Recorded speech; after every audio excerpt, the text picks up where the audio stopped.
That Saturday before the sun had fully risen, the county livestock auction yard was already packed. The air was thick with the smell of hay horse manure and coffee mixed with murmuring voices, the clattering of iron hooves on old wooden floors, and the shrill calls of the familiar auctioneer, Billy Hartman.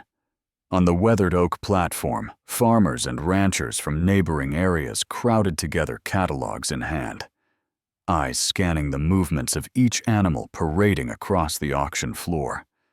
Robust, muscular horses were being actively bid on. Some were met with raised hands the moment they were called. Others barely made it past the floor before being sold at sky-high prices to their new homes. But behind that stage, beyond the gleaming, lively animals, a skinny, emaciated mare stood alone in the holding pen. Her copper-brown coat was dull with dirt and neglect. Her belly, swollen with pregnancy, hinted that she was due soon. Yet the protruding ribs betrayed hunger and exhaustion. Her name was scrawled messily in the auction book, Solara. Her former owner, a man named Mike Delton, a bankrupt horse trader, handed her over to the stable manager, like tossing away an old piece of furniture. Lot 42. Solara. Pregnant, due in about 6 weeks. I don't care who the sire is. Just sell her. The stable manager glanced at Solara and shook his head. Pregnant mares are hard to sell, Mike. No one wants the risk. Not my problem anymore, Mike replied coldly. I'm out of the business. Across the arena, 8-year-old Nora Skye, with light brown curls and bright blue eyes, was clutching her father's hand, James Skye. They sat mid-row, watching the auction for the first time in their lives. Nora had loved horses since she was 5. Her small room was covered in horse posters from quarter horses to Arabians. But since her mother had passed away from cancer, Nora had grown quieter. Only the sparkle in her eyes when talking about horses had never dimmed. James brought her here just to look, as he'd reminded her. Their farm was struggling with medical bills, the pickup truck was badly damaged, and the southern fence still hadn't been repaired. We're just here to look, sweetie, he said gently, but firmly. Nora nodded, but her little heart had been carrying hope since the moment she woke up that morning, the hope of meeting a horse that would change her life. And then, lot number 42 pregnant mare registered as Solara Quarter Horse Cross. The gate swung open. Solara stepped slowly onto the auction floor, her head bowed low, her heavy belly swaying with each shaky step. No one clapped. No one looked interested. A pregnant skin and bones mare. Who would want her? The auctioneer tried to stir enthusiasm. 2 horses for the price of 1. Just $300. Who'll start the bidding? $250, no one. She just needs care and she'll bounce back. Someone in the crowd sneered. Pregnant mares are just trouble. Vet bills and the foal might not even survive. Nora heard every word. Her face grew pale. Her little hand, still holding her father's, began to tremble. $250. If no one bids, we'll send her to the kill buyers. Right then, Nora shot to her feet. Daddy. What's a kill buyer? James sighed, avoiding her eyes. It's where horses that don't get sold are sent, then shipped overseas to be slaughtered. Nora's eyes suddenly welled up. She swallowed hard and stared at Solara the mare with her head hanging low in despair, pregnant, but with no one to save her. And then, Nora let go of her father's hand and ran. She dashed past the rows of seats over the fence, ignoring the startled shouts from the adults. She left all fear behind. Only one thing remained in her heart. She couldn't let Solara and her unborn foal die like this. Nora's footsteps pounded against the wooden floor as she rushed down toward the auction ring, which had momentarily paused in confusion. All eyes, from sellers and buyers to idle onlookers, turned toward the tiny girl with messy hair, and flushed cheeks from emotion. "Hey, little girl, you can't be in this area." "It's dangerous," the auctioneer shouted from the high podium. Microphone raised, his face visibly rattled, but Nora didn't stop. She climbed over the wooden railing, brushed past the auction handler, hurrying toward her, and walked straight to Solara. The pregnant mare being judged by the entire room as worthless. The room held its breath. Some people began to rise, ready to pull the girl away, for fear the nervous mare might panic. But then, they froze. Solara, normally fearful of anyone, didn't step back. The mare stood still, ears pricked forward, her eyes fixed on Nora. Not tired anymore, but attentive. Nora held out her hand, palm open, her voice trembling, but calm. "It's okay, Solara. I'm here to help. I promise I won't let anyone hurt you or your baby." The air in the room froze like glass. And then Solara gently lowered her head, brushing the girl's hand. No biting, no flinching, no panic. A collective exhale rippled through the crowd. Whispered voices of disbelief followed. "What's that girl doing? The mare. She's not angry. I've never seen her so gentle." James Skye stood frozen in the bleachers. As a single father, he had lived through countless moments of panic since his wife died. But none compared to the fear he felt now seeing his daughter standing beside a horse 3 times her size, pregnant, and 1 step away from being slaughtered. "Nora, come back right now." "It's dangerous," he yelled. But Nora stayed. Her eyes locked with Solara's, her small hands gently patting the mare's dust-covered forehead. "She's not dangerous, Dad. She's just scared, like I was after Mom died. No one could touch me without me wanting to run away. But I wasn't bad, and she's not bad either." James faltered. The entire auction faltered, and then Solara nuzzled her head into the girl's neck. Softly, gently, trusting.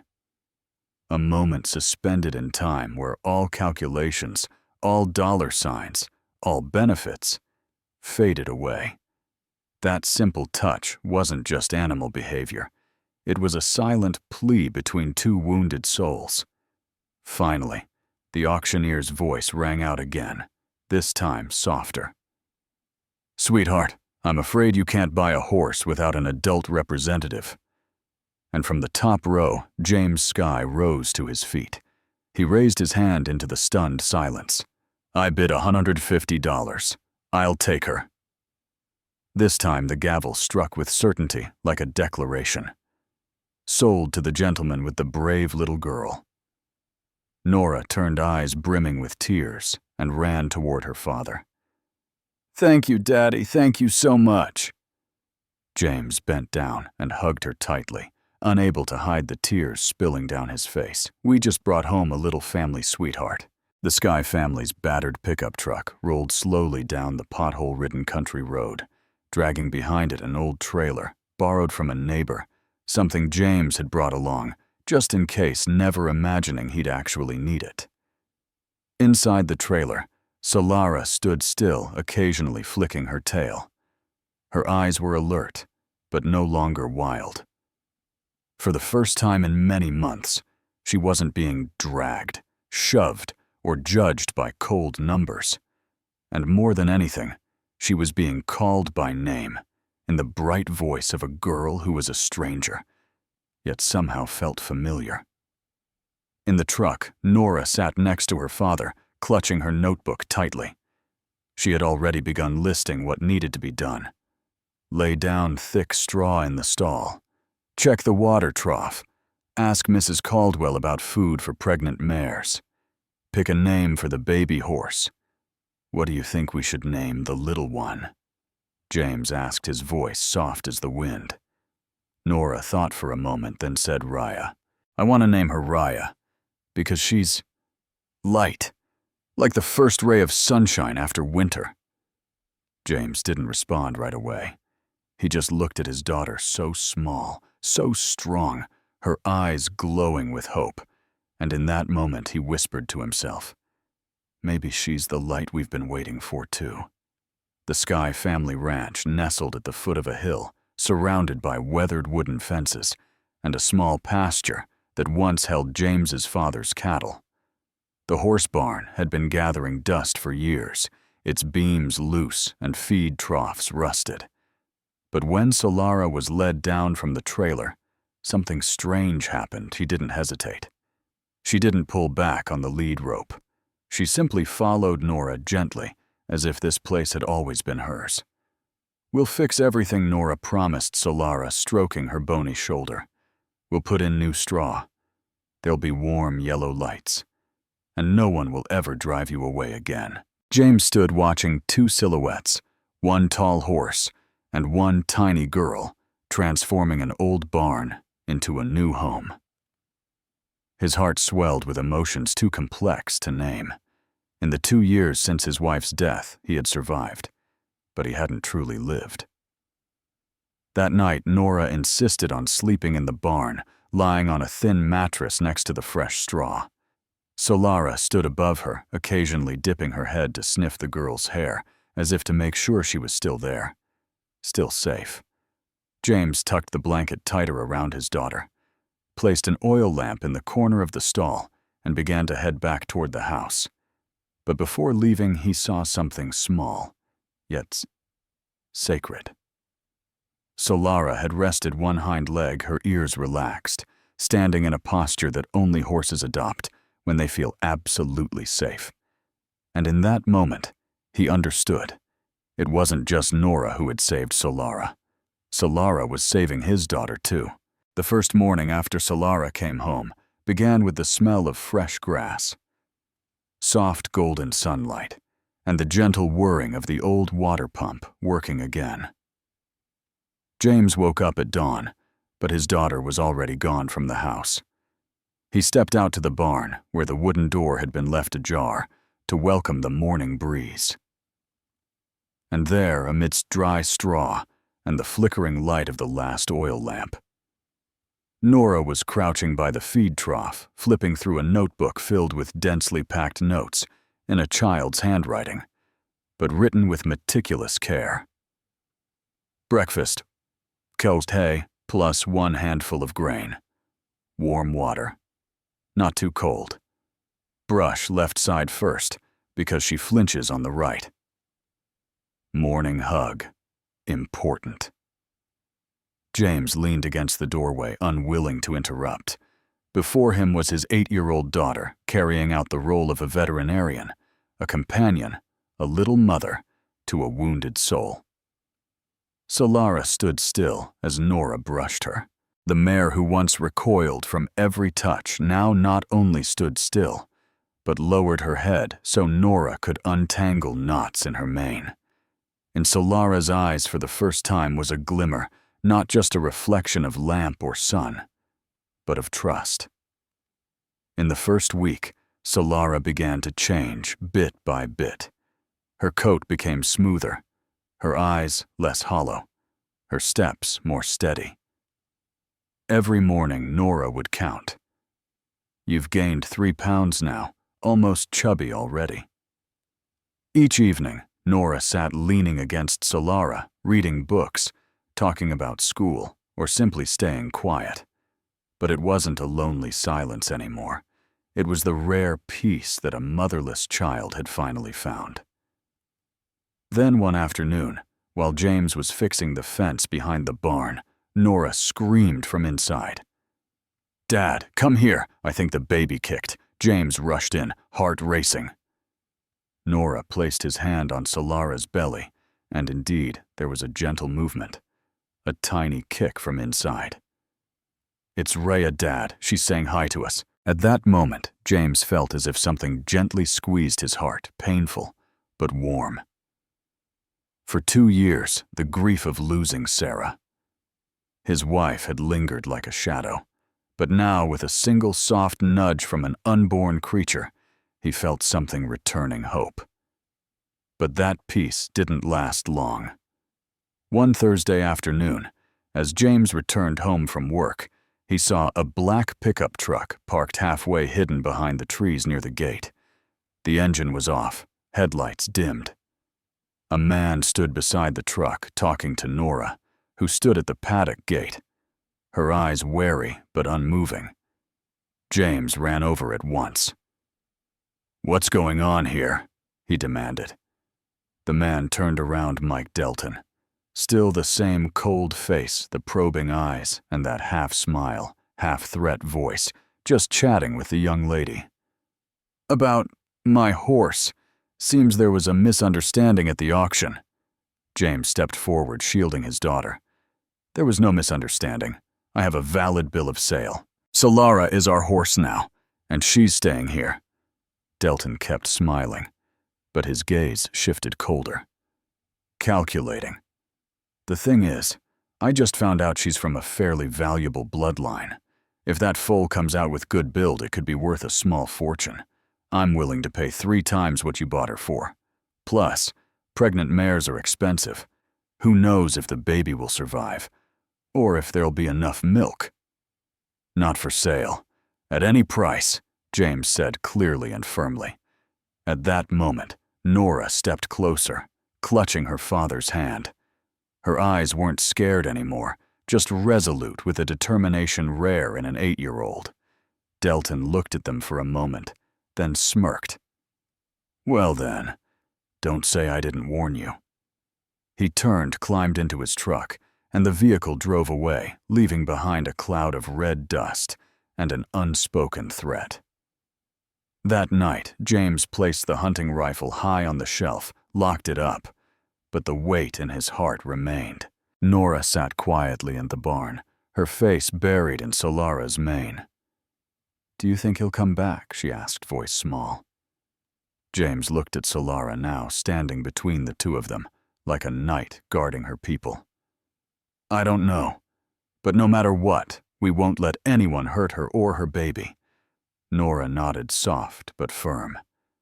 "I saved her from dying. Now it's time for her to truly live." Ever since their confrontation with Mike Delton, the Sky Farm entered a state of high alert. James installed motion sensor lights around the barn, fitted new chain locks, and hung wind chimes on every door. As for Nora, the dreamy 8-year-old, she now became a little sentry. Every morning before school, she checked every latch, every wooden bolt. Every night before bed, she whispered to Solara, "We're protected now. No one can hurt you or your baby." Solara seemed to understand. She grew more vigilant. Instead of resting comfortably in her stall, she would often rise at the slightest sound, always turning her back to shield her belly, as though guarding the world for her unborn child. Her belly grew larger by the day. Her sides swelled, and her coat shone in the dusk light. Solara was no longer the skeletal, discarded mare from the auction, but a warrior queen awaiting the most sacred moment of her life. One clear night, when the moon poured silver over the barn's roof, Nora pleaded, "Dad, can I sleep in the barn tonight? I read in a book that mares often give birth at night, when it's quiet and still." James smiled, though worry tugged at him, but the conviction in his daughter's eyes left him no choice but to nod. "Then I'll stay too. We'll keep watch together." They laid down 2 small mattresses in the barn loft, lit oil lamps, and placed a walkie-talkie nearby. Solara was given a fresh, thick bed of straw, a clean bucket of water, and a trough with tender hay. But she didn't eat. Instead, she paced the stall, breathing heavily, scratching the straw with her front hooves. James recognized the signs immediately. He grabbed his phone and called Dr. Hansen. "She's restless, sweating around the neck, and keeps looking at her belly." "What do you think sounds like early labor?" the vet replied. "I'm on duty at another ranch, but I can be there in 45 minutes. Keep her calm. Low light. No stress." Nora, her notebook trembling in hand, stepped into the stall. She whispered in Solara's ear. "You don't have to go through this alone. I'm here. Dad's here. And your baby, she's almost here too." Solara quietly tucked her head into Nora's shoulder, a gesture as gentle as wind, yet it brought tears to James's eyes. Then, the first contraction came. Solara broke into a sweat. Her legs wobbled and straw scattered everywhere. James quickly laid out clean blankets, prepared gloves, warm towels, and clean water. Pete, the feed store owner, arrived just in time, carrying a birth kit he'd kept since his wife was alive. "Your mare's a brave girl," Pete said hoarsely, "but birth is no joke, especially the first time." Under the dim yellow light, a breeze slipped through the barn's cracks, and then a sound pierced the air, a short, sharp whinny that made everyone hold their breath. James knelt down. Pete whispered, "We've got a leg. Good. There's another, and there her nose." Solara heaved her body taut like a drawn bow. Nora gripped her father's hand and whispered, "Come on, Solara. I know you can do this." One final push, and a tiny wet bundle tumbled into the straw like a gift from the heavens. Pete bent down gently, clearing the birth membrane. "It's a girl. A beautiful little lady." Exhausted, Solara turned her head and gave a soft whinny, the very first call of a mother. The foal stirred, one leg, then another, then all four. She stood. Not 10 minutes after birth, Raya stood on her own. Nora burst into tears. James held her close, staring at the little life, her reddish-brown coat like her mother's. But on her forehead gleamed a white star, as if kissed by the sky itself. "Dad," Nora whispered, "that's Raya."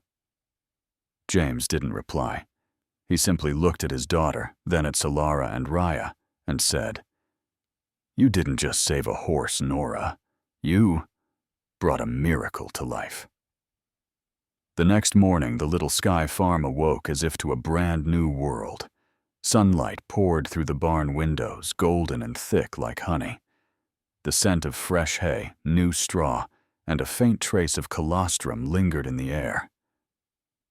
But the most miraculous sight of all was Raya, the newborn foal from the night before, stumbling around the stall, her tiny tail flicking unpredictably. Solara stood nearby, her eyes soft but alert. Maternal instincts pulsing through every breath. Nora lay on her stomach in the straw, chin resting on her hands, eyes brimming with pride, as though she herself had conjured a miracle. She has a star-shaped mark on her forehead. "Did you see Dad?" she whispered. "It's like Mom kissed her there."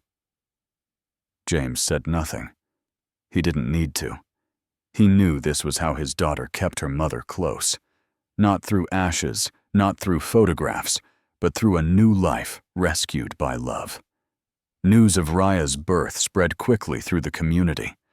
Soon, neighbors arrived by the truckload. Some brought bread, others hay, and someone quietly left a bag of oats on the porch. Mrs. Caldwell, with her silver hair pinned neatly and glasses forever sliding down her nose, arrived carrying a special gift. "Martin, my late husband, once wove this little wool blanket for a winter foal, born in 1982. I think it belongs to Raya now." Nora hugged the blanket tight, her eyes glistening. "Thank you, Mrs. Caldwell. I'll keep it forever." With care, she draped the blanket over Raya's back and snapped the first photo of their new family child horse and the sacred thread connecting 3 generations. That afternoon, Sheriff Taylor dropped by, bringing his granddaughter Lily along. Lily, a year older than Nora, looked at Raya with wonder. "Wow, she's tiny like a stuffed animal, but runs so fast," Nora beamed with pride.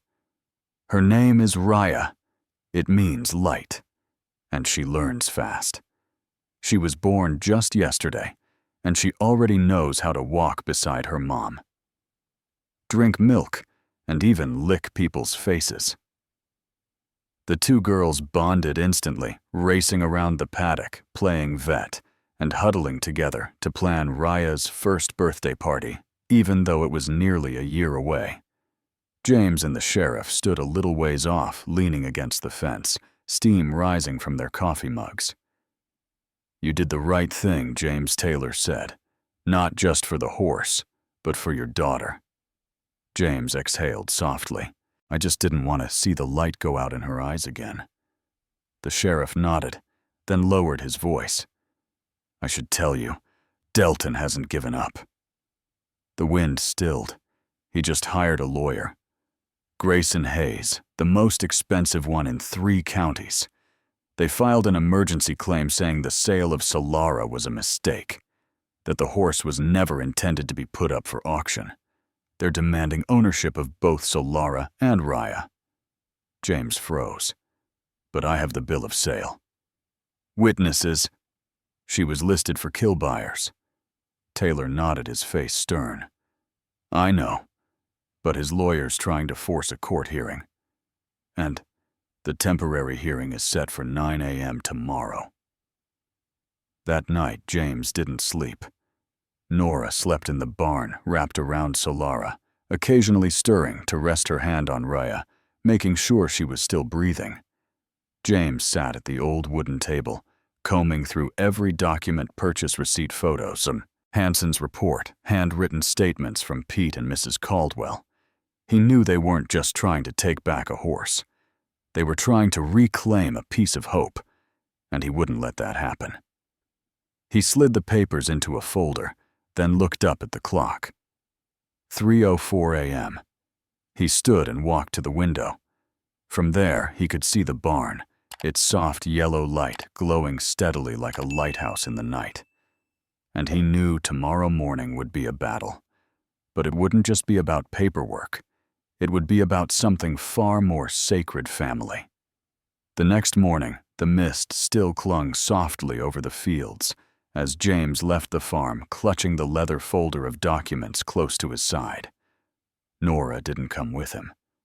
Despite her pleas to attend, James wanted to shield his daughter from the coldness of the law, something she was not yet old enough to fully understand. But Nora refused. Just as James was about to climb into the truck, her voice rang out from behind the barn door. "You can't protect Raya without me." James turned and met the unwavering gaze of his daughter. It reminded him of Sarah's eyes, his wife's during her final days battling illness. Not a hint of fear, only trust in what was right. James nodded. "Then we go together." The Silver Creek County Courthouse was a red brick building with towering white columns, solemn and silent like an ancient gatekeeper. The courtroom was colder than usual that day. Across the long wooden table, Mike Delton sat, with arms crossed, his face unreadable. Beside him was Grayson Hayes, his notoriously fierce and expensive attorney, shuffling papers with fingers sharp enough to shave pencils. James sat on the opposite side, hands clasped tightly, breathing deeply to stay calm. Behind him were Pete, the feed store owner, and Mrs. Caldwell, still wrapped in her wool coat, smiling with quiet warmth. They hadn't hired a lawyer, but James had something stronger. Love, truth, and a little girl. Judge Margaret Williams, a silver-haired woman with a discerning gaze behind reading glasses, tapped her gavel. "We are here to determine legal ownership of a mare named Solara and a foal named Raya." Grayson Hayes stood, his voice as smooth as velvet wrapped around a blade. "Your Honor, High Client. Mr. Delton never intended to sell the mare. She was temporarily placed at the auction. Due to a clerical error, she was mistakenly listed for sale. A single father exploited the situation, offering an unusually low bid to take her." James clenched his fists. "Furthermore, the foal Raya is the product of a rare bloodline and may be worth tens of thousands of dollars." Grayson walked slowly toward the judge, pausing like a seasoned performer. "I respectfully request that the court return both animals to Mr. Delton, their rightful owner." The air in the room fell heavy. Delton smirked, but Judge Williams didn't respond right away. She turned to James. "Mr. Skye, do you have anything to present?" James stood nervous, but resolute. "I have the official bill of sale testimony from auction staff, a vet's health report. I also have photos of Solara when she first came home. Thin, exhausted, barely able to stand." He placed the file on the table.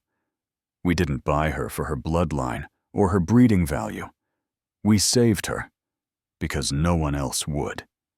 The judge flipped through a few pages, then looked up. "I'd like to hear from one final witness. Miss Nora Skye." All eyes turned to Nora. She stepped up to the stand so small they had to place a step stool for her to reach the microphone. But when Nora raised her head, she seemed to grow by miles. "I saw her at the auction." Nora began, voice clear and steady. "No one wanted her.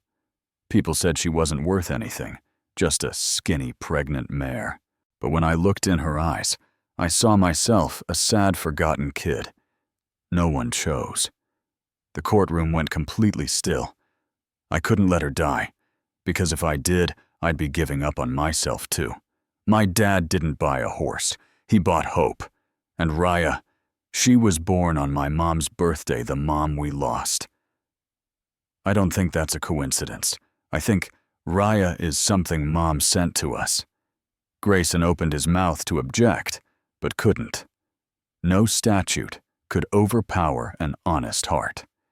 Judge Williams was silent for a moment. She removed her glasses and laid them gently on the bench. "The court rules Mr. James Skye is the legal owner of Solara and Raya. Mr. Delton's claim is dismissed. A temporary restraining order against Mr. Delton will remain in effect until the investigation into the attempted barn intrusion is concluded." The gavel came down with a crack, like a bell of victory. Nora turned and ran into her father's arms. "We get to keep her, Daddy. We get to keep Raya." James held her close and whispered, "It wasn't me who kept her. It was you who kept everything." Since the day the court declared Solara and Raya rightfully belonged to the Skye family, the small farm on the edge of town had become lively in the best possible way. No longer a place of sorrow or worry, it had turned into a symbol of doing what's right. A patch of land where justice had prevailed, where a brave little girl had defended something holier than law, love. People from around the area started visiting more often, not just to see Raya the miracle foal, but to help. They brought lumber barbed wire drills, motion sensor lights, and even apple pie. Pete, the feed store owner, came with 3 builder friends to rebuild the barn, replace the roof, and reinforce the main gate with solid steel. "This isn't a horse barn anymore," he chuckled. "It's a fortress. Anyone who wants to mess with Raya will have to get through 3 checkpoints, Mrs. Caldwell came every afternoon with the scent of fresh-baked pastries and old horse stories. She became Nora's senior advisor, teaching the little girl how to mix warm water with ginger for Solara on cold mornings, how to read a foal's body language, and how to understand every flick of the ear and swish of the tail like a secret language of horses. Raya grew at a stunning pace. Each week, Nora marked her height on a wooden board hanging on the barn wall. By week 4, Raya could gallop 1 full lap around the paddock without stumbling. "Your girl's a little lightning bolt now, Solara." Nora laughed as she chased Raya with a soft rope, both of them playing tag, until breathless. Solara, once a mare who flinched from every human touch, now stood calmly, while Nora rested her head on her shoulder, napped beside her in the straw, or brushed her mane under the golden evening light. But James still hadn't let himself exhale. because Delton lingered like a shadow on the outskirts of town. People said they saw the black pickup truck parked near the dirt road leading to the farm at 3 a.m. Some said Delton was spreading rumors that Raya was a stolen prize horse, that justice hadn't fully been served. One late afternoon, as James was tidying up the back garden, Sheriff Taylor pulled in with his patrol vehicle. "We just got word. Delton's trying to sell ownership rights to Raya in another county. He's building a new story that Raya was the product of a breeding he never approved." James gripped the handle of the water bucket. "Do you have proof, Otshat? But he's looking for a loophole, and I need you to be ready." That night, as a chill fog draped the town, James sat outside the barn, watching Raya curled up against Solara's belly, and Nora beside them hugging her notebook like a night watch guard. "I won't let them take her, Dad," Nora whispered. "If I have to, I'll stand in court again." James stroked his daughter's hair. "I know. But this time, we won't be alone." The next morning, that truth came to life. A crowd neighbors, townspeople, ranchers from nearby counties stood at the Sky family's gate. They brought petitions, name tags, photos of Raya, and a hand-painted banner on burlap that read, "Raya belongs to Nora." Nothing can change that truth. An old man who had never spoken more than 3 words to James handed him a printed file. "I've got a pedigree report. Looked it up all night. Solara's bloodline traces to 2 champion lines. If Raya's DNA matches, she's a show horse worth over 30 grand. James was speechless. "And you're still standing with us?" The man nodded, voice gravelly. "Because value isn't in blood. It's in the hands that raise you. And that little girl's hands brought this whole town back to life." The entire community stood with the Skies, turning the farm into a real fortress, not just of timber and wire, but of humanity and righteousness. And that, more than anything, was what prepared them for the final confrontation to come. Delton didn't know that the next time he returned, he wouldn't be facing just a father and a girl, but an entire town. The autumn wind rolled in, carrying with it a damp chill and the earthy scent of post-rain soil. The night sky was cloaked in a deep leaden gray. No moon, no stars, only the flickering motion lights lining the fence around the Sky family's barn, their silent but alert fortress in the field. Nora was asleep in the loft, wrapped tightly in the star-embroidered quilt Mrs. Caldwell had given her. Below, Solara lay on her side, breathing steadily. Raya was curled next to her mother, her long, still clumsy newborn legs occasionally twitching in sleep. James wasn't sleeping. He sat in the kitchen, eyes fixed on the small monitor linked to the security cameras placed around the property.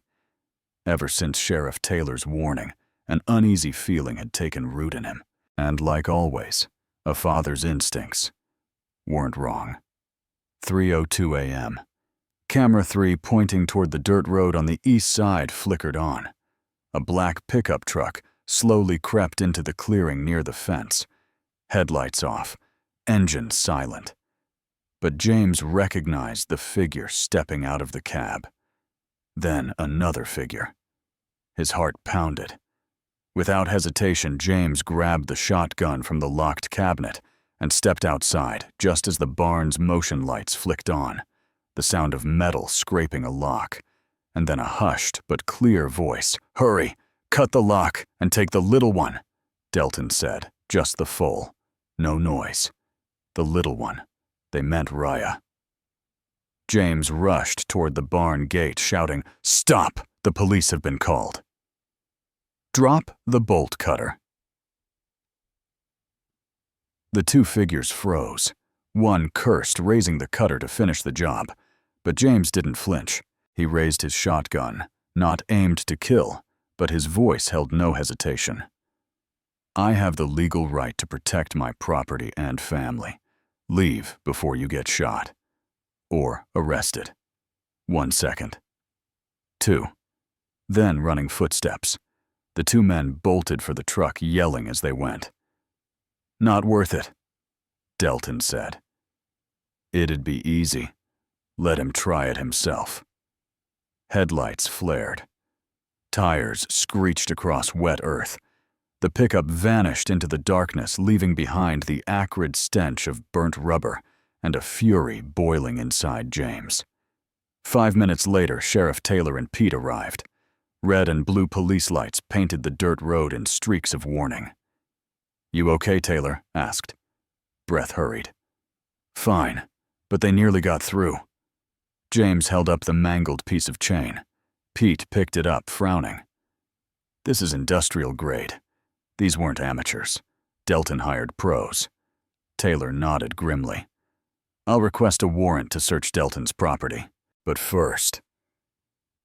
"Do you have footage?" James pointed to the monitor. 3 angles. Clear face on one of them. The sheriff clapped a hand on his shoulder. "Good. This will be his last move." The next morning, Sheriff Taylor held a press conference outside the Sky family gate. Local media swarmed the scene.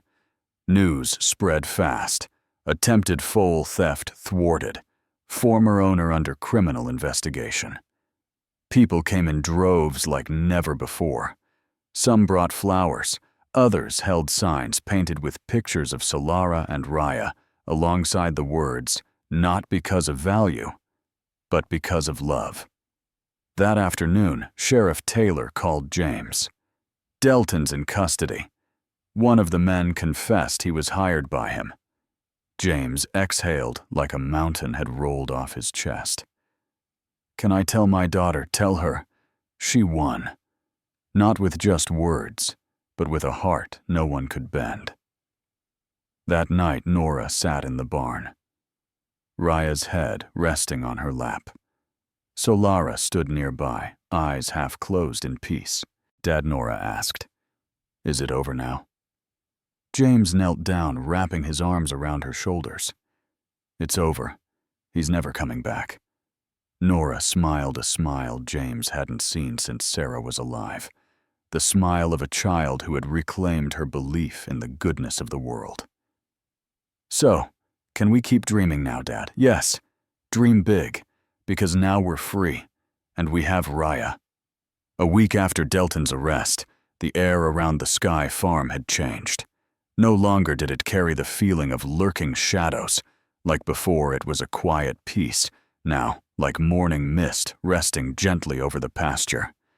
A kind of peace that only comes after one has fought to the end. Every morning, Nora woke up before her alarm. She ran to the barn carrying a new towel, a bucket of warm water, and a bag of special bran mash gifted by Pete. Raya had grown fast, long, sturdy legs, a chestnut coat beginning to shine in the sun, and the white star on her forehead stood out brighter than ever. "Raya likes standing in the sun," Nora said, as she brushed her filly's back. "Just like her mom, just like my mom, and yours." James leaned against the doorframe. Her words hit him with a sharp ache, sweet, not bitter. He knew Sarah, his late wife, was still present in every breath they took. No need for ashes or framed photos. He only needed to look at Nora to see it all. Courage, kindness, and a boundless love that asked for nothing in return. The whole town now saw Raya as a symbol. A wooden sign had been hung at the farm's gate, carved with the words, "Sky Farm, birthplace of Raya, the light of hope." People visited not just to see the miraculous foal, but to share stories of their own about loss, about healing, and about how an 8-year-old girl taught them what it meant to never give up. Then, one early autumn morning, James received a letter from the county court based on submitted evidence and testimonies as the case of Mr. Mike Delton has been transferred to the district attorney. The restraining order is extended indefinitely. Legal ownership of Solara and Raya is granted to James Sky and his legal ward, Nora Sky. Case closed. James finished reading and looked up. Nora was leading Raya through the field hooves, rustling through golden grass. Solara followed behind, no longer weary, but regal like a queen without a crown. He walked toward them, holding the letter. "News just in," he said, lifting the paper. "It's official. All of it." Nora stopped, her eyes glowing. "We really get to keep them?" "Forever," James nodded, then smiled. "Now you can teach Raya to race the wind." 2 months later, Nora stood on the grass field at the county's youth horse showcase. Though Raya was too young for official competition, the organizers allowed Nora to lead her in a special honor walk. As they entered the arena, Raya with a pale blue ribbon tied loosely around her neck, the stands erupted in applause. Someone shouted, "That's Little Sky and the miracle horse. Look at the star on her forehead. It's exactly like her name." Nora blushed, bowed slightly, and whispered to Raya, "They don't know, but you're the one who taught me to be strong. It wasn't me who saved this family. It was you who pulled us all toward the light." After the ceremony in a dreamlike golden sunset, Nora sat by the paddock fence, resting her head on her father's shoulder. James gently brushed her hair aside. "Your mom is watching all of this, you know." "I know," Nora smiled. "I feel it every time Raya touches my hand. Mom left a fire inside me, Dad." And Solara lit it again. Raya. Raya is that fire turned into light. And so they sat there, amidst a world, quietly being reborn on a small, nameless farm that had done something truly extraordinary. A little girl had saved a horse no one believed was worth anything. A horse had helped that girl survive her deepest grief. And together, they brought forth a light named Raya. Raya's first winter arrived with light snow and chilly winds. But the Sky family barn was warm and bustling like a living flame. Solara was now round and healthy, showing no trace of her abandoned past.